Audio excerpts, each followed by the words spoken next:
Hey everybody, welcome back to another episode of Badass Unscripted. Thank you as always for joining. At the moment, I'm working with a big client, a lot of people. And one of my sponsors there, I was sitting with him one day and we were talking about something. And we realized there was somebody else in the organization we should be reaching out to. Now they have a messaging client, so that kind of chat style interface where you can send directed messages. And I love chat tools because with emails, you can somewhat pretend that you're not online at any given moment. You can defer giving an answer, right? If you want something more direct, I like chat tools for exactly that reason. They're a little more immediate. And hey, in our world and what we do, immediacy is a good thing. So we're talking about this person, and I said, you know what? I'll go on your messenger tool and I'll reach out to him or her. And I go to reach out and the person's not online. I said, they're not online right now. I'll have to try later. And my sponsor says, just because they're not online doesn't mean they're not online. I said, what do you mean? So he goes on to tell me that it's common practice in the culture to set yourself to hidden or shut your messenger off because you don't want to be found.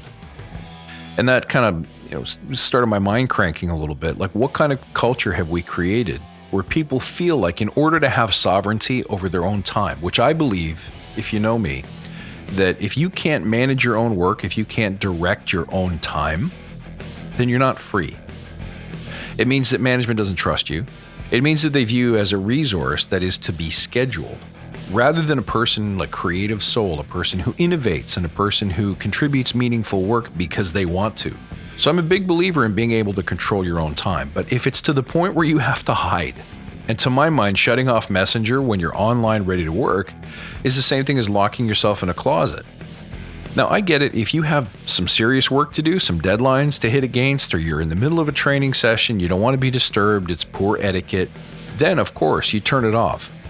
But for people who make a day in, day out practice of showing up at 9 o'clock and immediately turning off their chat client or setting it to hidden, and then leaving it that way until they go home for the day, I feel like we've missed the point.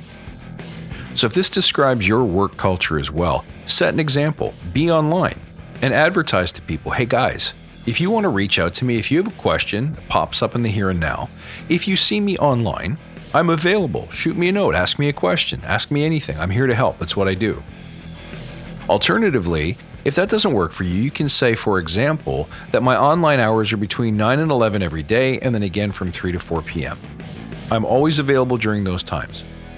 So that way, if you truly feel that you have time that needs protecting, you can still have blocks of time where nobody can bother you online and you can do your focused work. But it also creates a culture of availability that says the whole point of me being here is to be part of a larger team. I mean, this becomes more and more important because in traditional Agile, we want people co-located in the same room. There is great power in having the person to the left or person to the right who answers the questions that need answering, who provides expertise that require it, but also to keep you accountable.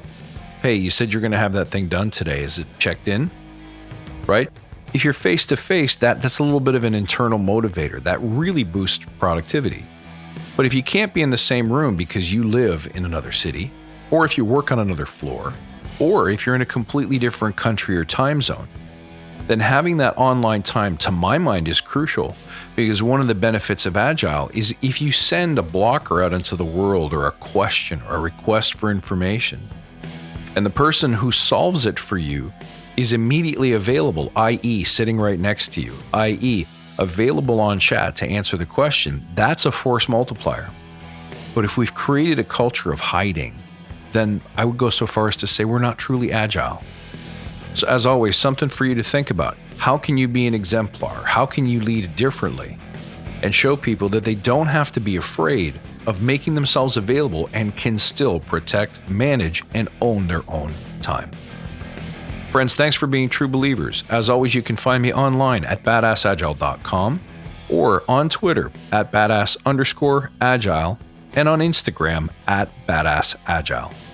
I appreciate you tuning in. Until next time, stay badass.